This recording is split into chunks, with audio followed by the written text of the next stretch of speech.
Enceng gondok kerap menjadi masalah karena dianggap mengotori sungai dan mengganggu saat menangkap ikan. Namun, berbeda bagi sejumlah mahasiswa Universitas Negeri Gorontalo. Enceng gondok yang dianggap mengganggu disulap menjadi pasta gigi bernilai ekonomis.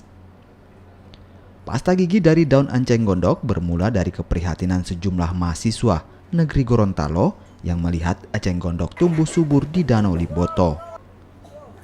Berkat usaha keras, daun enceng gondok yang memiliki senyawa aktif yang bisa membersihkan gigi dan mulut disulap menjadi pasta gigi.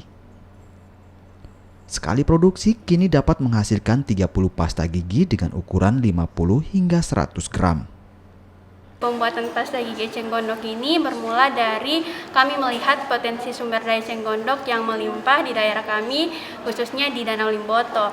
Dan diperkuat dengan survei yang telah kami lakukan di Danau Limboto bahwa lebih dari 70% permukaan Danau Limboto ditutupi oleh eceng gondok. Dan eceng gondok itu hanya dimanfaatkan sebagai kerajinan.